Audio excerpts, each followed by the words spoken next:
noticed how when someone asks you, "So, what's your 5-year plan?" your brain either goes completely blank or suddenly floods with so many ideas you can't make sense of any of them? Every single time. My mind just splits in two. One half wants to say something wildly ambitious, the other half wants to run out of the room. It's the ultimate deer in headlights question, isn't it? Absolutely. And I've been thinking about that a lot lately because I'm genuinely trying to map out my next year. And honestly, it's way harder than it sounds. I've got a rough sketch, but the details keep shifting. I think that's actually the most realistic kind of planning. If you've got a rough sketch, you're already ahead of most people. I remember a friend of mine once told me, "I don't plan, I just have a direction and I trust the path will unfold." At the time, I thought he was avoiding the question, but now I kind of get it. I like that. A direction, not a detailed map. That's a lovely way to put it. So if you had to describe your direction right now, what would you say? Good question. Professionally, I'd say I'm heading toward more creative control over my projects. I'm looking to pitch my own podcast series later this year, which is a bit terrifying but also exciting. Personally, I'm trying to slow down and not let every weekend vanish into chores. That second part hit close to home.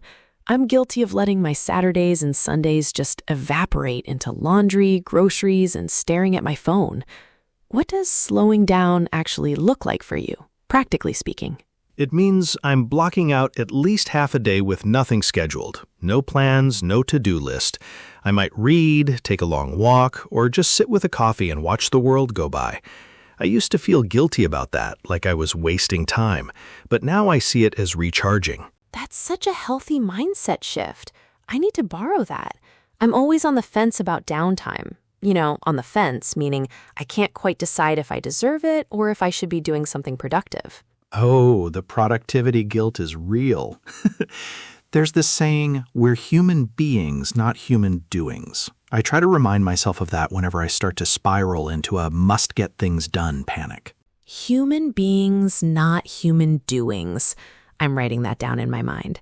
So shifting gears a bit, when you think about the big professional goal, pitching your own podcast series, what's the first concrete step you need to take? I need to put together a proper pitch deck and also record a pilot episode that really captures the vibe I'm after. I've been putting it off, honestly, because I keep telling myself it's not ready. But I know deep down that's just fear dressed up as perfectionism. Fear dressed up as perfectionism? That's a line I'm going to steal. I do exactly the same thing. I'll tinker with a project endlessly and call it refining, when really I'm just avoiding putting it out into the world. Exactly. At some point, you have to ship it, even if it's not flawless. A mentor of mine once said, "Done is better than perfect." And it stung a little because I knew he was right. So my plan is to set a deadline, a real one, with consequences, and stick to it. I love that. I've been playing around with the idea of taking a short sabbatical next year, maybe 6 weeks off to travel through Portugal and Spain. Nothing too fast-paced, but I keep going back and forth on whether it's the right time. A sabbatical. Nice word. For listeners, a sabbatical is an extended break from work, often unpaid, but with your job held for you. Are you thinking about a formal leave of absence, or would you just quit and figure it out later? I'm hoping to negotiate a leave of absence if possible, but even just saying that out loud makes me nervous. Part of me worries that stepping away could slow down my career momentum. I get that fear, but a well-timed break can actually boost your momentum. It can give you fresh perspectives and new stories to tell. My cousin took 2 months off to hike part of the Camino de Santiago, and she came back with more clarity and energy than she'd had in years. That's really reassuring to hear. I suppose that's the classic debate, short-term sacrifice for long-term gain. I've been using the phrase weighing up the pros and cons a lot in my head. Weighing up just means carefully considering the advantages and disadvantages. It's a useful phrase. You weigh up the pros and cons almost daily for big decisions. But with something like this, sometimes the pros only become visible after you take the leap. You can't analyze your way into a feeling. You have to experience it. That's true. And speaking of leaps, I'm also trying to map out some concrete language learning goals. I'd love to finally reach a solid C1 level in Spanish before that trip. Right now, I'm hovering around B2, and I keep telling myself, I'll get around to it. Classic procrastination phrase, get around to it, meaning I'll eventually do it, but who knows when. Get around to it is the enemy of progress, isn't it? I've been saying I'll get around to reading a novel in French for 2 years. The book is still sitting on my shelf looking very, very patient with me. Poor patient book. What is it about language goals that makes them so easy to put off? I think it's because the payoff feels so far away. Definitely. And without a deadline or a real need, they get pushed aside by daily life. I'm trying a new approach where I attach my French reading to a habit I already have. I leave the book on my coffee table, and I don't allow myself to scroll on my phone until I've read at least 2 pages. It's called habit stacking. Habit stacking. I've heard of that. You link a new habit to an existing one, right? So the existing habit acts as a trigger. Exactly. For me, sitting down with coffee in the morning triggers the 2 pages of French. I'm not aiming for fluency miracles, just a tiny, sustainable step. It takes the pressure off. And if I miss a day, I don't beat myself up. I just pick it up again. That's such a kind, realistic approach. I feel like so many future plans fail because we're too harsh on ourselves when we stumble. My default mode is all or nothing, which rarely ends well. The all or nothing trap. I've lived in that trap for years. You set a huge goal, you miss one day, and then you decide you've blown it entirely and give up. But progress is more like a spiral than a straight line. You circle back and get a little better each time. I like that image of a spiral. It's much more forgiving. So if you could go back 5 years and give your younger self one piece of advice about planning for the future, what would you say? I'd say, don't confuse a rigid plan with a sense of purpose. I used to make these extremely detailed 5-year plans with timelines and milestones, and then I'd get anxious when life inevitably threw a curveball. Curveball meaning an unexpected difficulty or change. Curveball. Originally from baseball, right? But now we use it for any sudden, unpredictable problem. And yeah, life loves throwing curveballs.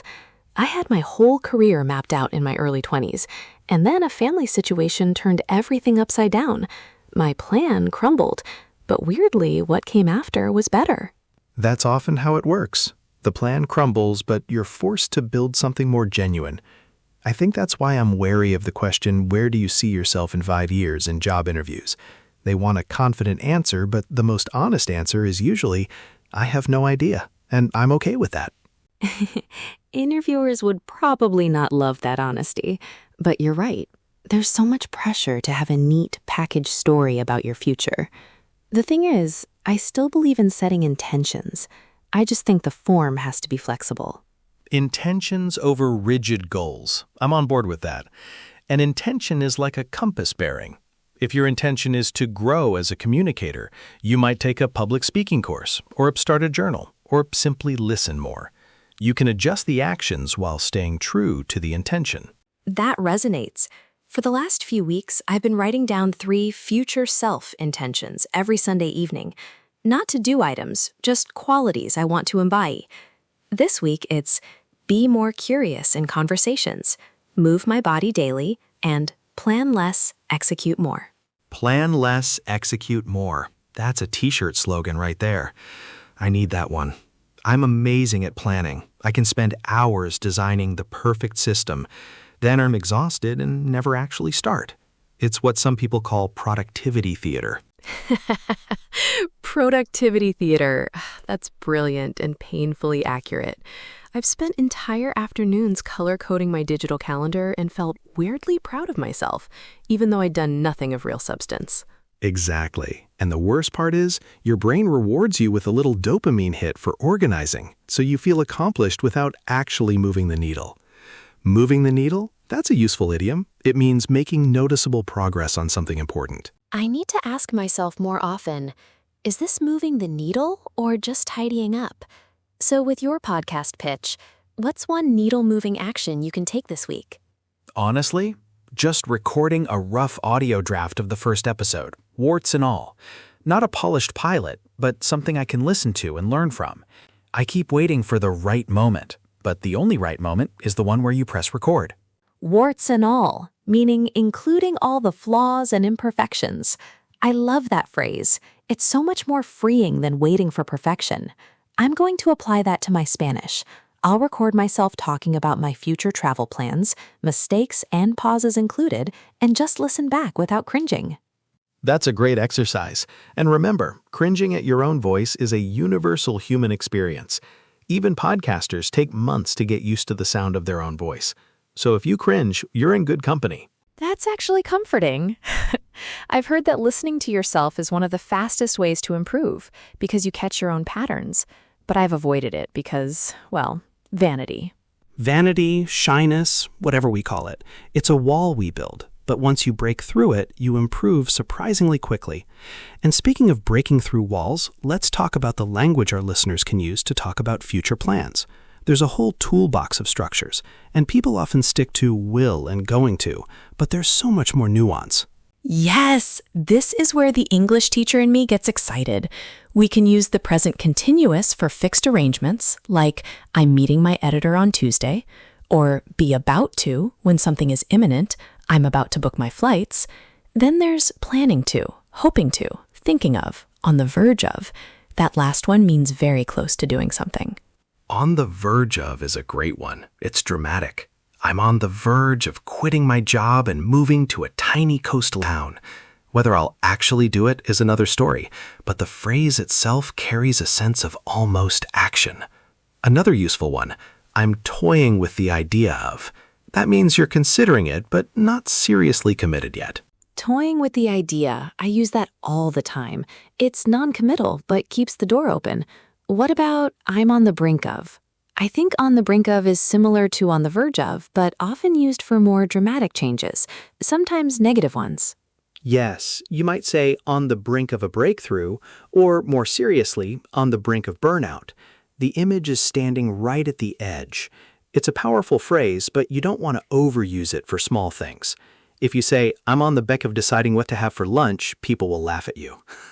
Fair point. Context is everything. So mixing these structures makes your speech sound more natural. Instead of just, I will travel, you could say, I'm planning to travel next spring, and I'm toying with the idea of going solo. See how that adds texture? Exactly. It shows different levels of certainty, and intermediate learners often sound too blunt when they mean to sound tentative. If you're not sure, add a softener. I might possibly take a course next term, or I'm leaning towards applying, but I haven't decided yet. Leaning towards, that's another great phrase. It means you're inclined to choose something, but could still change your mind. I'm leaning towards the sabbatical, but the practical side of my brain is screaming, what about the rent? The practical brain does love to scream, but you can plan around practical concerns. For instance, you could sublet your place while you're away. That covers the rent and gives someone a home. It's a tangible step that quiets the screaming brain a bit. Subletting is a smart idea. I hadn't really considered it seriously. This is why talking things through helps. You start to see solutions you'd missed. I tend to keep my plans locked inside my head, and they get echoey and distorted. Echoey and distorted, like a bad phone call with your own fears. Voicing your plans does something magical. It turns them from scary thoughts into manageable chunks. Even just saying, I'm thinking of taking a sabbatical out loud makes it feel more real and less like a fantasy. It definitely does. All right, so I'm saying it here publicly. I'm leaning towards taking 6 weeks off next autumn, traveling slowly through Portugal and Spain, and I'm going to start the conversation with my boss next month. That's my plan, subject to change. That's a solid plan, and I love the subject to change clause. It gives you permission to adapt. Life might throw a curveball, but at least you've got a direction. So what about relationships or community? Any future plans on that front? That's something I've been thinking about a lot, actually. I feel like I've been so focused on work and solo goals that I've let my sense of community slide. I want to join a local hiking group or a book club, something where I see the same faces regularly, without it being work-related. That's a meaningful goal. We underestimate the power of loose ties, those casual but regular connections. They make life feel fuller. I've been making an effort to say yes to invitations, even when I'm tired, because staying connected requires showing up. That's a great rule. Just show up. I've missed so many opportunities to deepen friendships by flaking out because I was too drained. Flaking out is a phrasal verb meaning to cancel or fail to show up, often at the last minute. I'm trying to flake less. Flake less, a worthy life motto. I think one of the most important future plans people don't articulate is, I plan to be a better friend, or I plan to be more present with my family. Those don't fit neatly into a career timeline, but they matter hugely for happiness. That's so true. And those kinds of plans don't have a finish line. They're ongoing, so they don't feel like accomplishments you can tick off a list. But maybe we need to redefine what accomplishment means. Sitting with a friend who's having a hard time is an accomplishment, just not one that goes on a resume. Exactly. A few years ago, I set a goal to call one family member a week. No agenda, just to check in. I didn't always succeed, but it shifted my mindset. I started seeing phone calls not as interruptions, but as maintenance, like watering a plant. I love that analogy. Maintenance relationships. I might borrow that and frame my future community plans as maintenance, so they feel essential rather than optional. Language nerd moment. Essential rather than optional. That's a useful structure for contrasting priorities. Nice catch. You can use rather than to show preference or contrast. I'd rather connect deeply than network superficially. It's a small pattern that makes your English sound much more natural. And speaking of language, we should mention how to talk about probable and improbable futures using conditionals without sounding like a textbook. Good idea. Conditionals are everywhere in future planning talk. First conditional for real possibilities. If I save enough, I'll book the trip by March. Second conditional for hypothetical or unlikely scenarios. If I won the lottery, I'd buy a small farm in Tuscany and never look back. And third conditional for past regrets. We won't dive into that today, but it's useful for talking about how things could have been different. For future plans, mixed conditionals are also common. If I'd known how much I love podcasting, I'd have started years ago, and I'd already have a show. That links past and future. Yes, and I'd add that you can soften plans using unless and as long as. I'll go on the trip as long as I can work remotely for part of it. Or I won't resign unless I have another position lined up. Those add nuance and show you're considering conditions.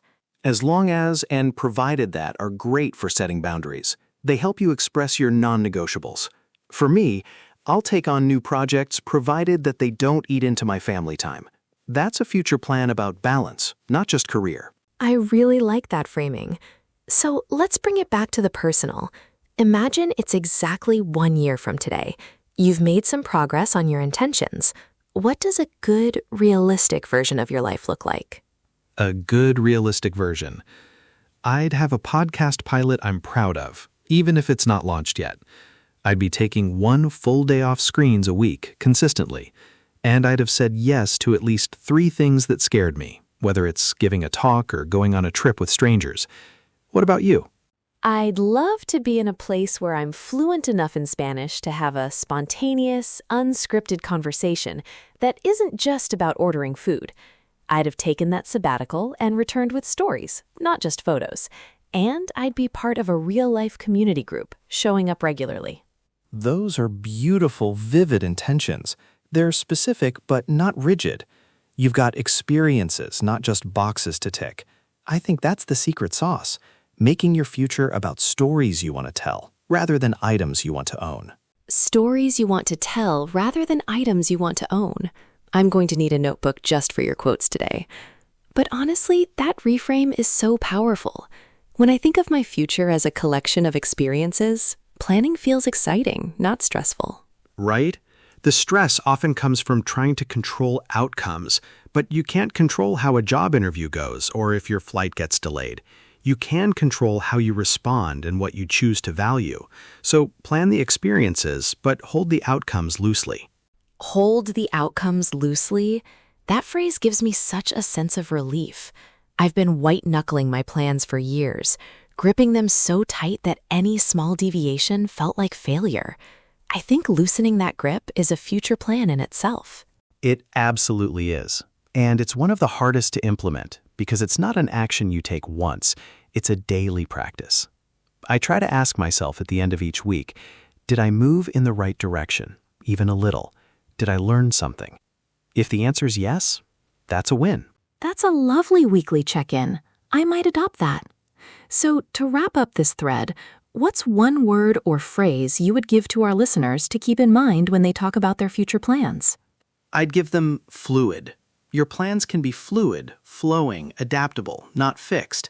So instead of saying, this is my plan and I can't change it, you can say, my plan is fluid, I'll adapt as I go. It invites flexibility and curiosity.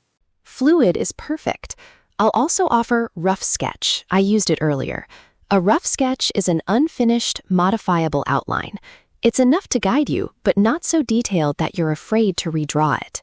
Your future doesn't need to be a polished painting yet. Exactly.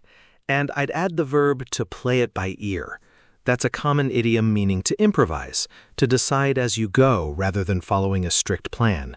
You can have a rough sketch and then play it by ear when things shift. It's a good balance. I'm a big fan of play it by ear. Musicians originally used it, playing music without sheet music. But now we use it for any situation where you're figuring things out in the moment. And speaking of music, that's another area of future planning, creative hobbies. Do you have any music-related future goals? Actually, yes. I've been toying with the idea of picking up the guitar again. I played badly as a teenager, and I've been saying I'll get around to it for a decade. But now I'm leaning towards just buying a secondhand guitar and committing to 10 minutes a day. Nothing grand, just the joy of making sound. That's the way to do it. 10 minutes a day is so underrated. We often think we need huge blocks of time, but consistency beats intensity. And pick up is another great phrasal verb. You can pick up a skill, meaning to start learning it informally. Right. You can pick up a language, pick up a habit, or even pick up where you left off, meaning to resume something. I'm going to pick up where I left off with Spanish. It's a tiny phrase, but so versatile. And that's today's English tip, hiding in our chat. We sneaked it in there. I think one of the best ways to learn is by eavesdropping on natural conversations, and that's essentially what we're modeling here. So Jake, final few turns. What's a future plan you've never told anyone before? Something you're toying with but haven't yet voiced? Oh, that's a brave question. All right, I'll say it. I've been quietly dreaming of writing a children's book, something whimsical with animals that talk about feelings. I've told exactly 0 people until this moment, so you're my witness. That is a wonderful dream, and I'm honored to be the first to hear it. What's stopping you from starting a rough draft? Just a few pages, warts and all? Mostly the fear of being terrible at it. But I'm going to use my own advice. Done is better than perfect. I'll try to write 3 silly pages this weekend and just see what happens. Maybe the talking animals will be a disaster, but at least they'll exist. They'll exist. That's the key. I think a lot of future plans stay locked up because we're afraid they won't be impressive. But bringing something into existence, even imperfectly, is a form of courage, and that courage builds on itself. It does. And who knows, maybe in a year we'll be chatting again and you'll be back from your sabbatical with new Spanish friends and I'll have a stack of messy children's stories. Even if the outcomes are different, we'll have stories to tell. That's a lovely note to end on. So as we wind down, let's leave our listeners with something meaningful. I'll start. The future isn't a destination you arrive at perfectly prepared. It's a direction you walk toward, one intentional step at a time. You don't have to see the whole staircase, just the next step. I love that. And I'll add, be kind to the version of you who is still figuring it out. Use the language of possibility. I'm hoping to.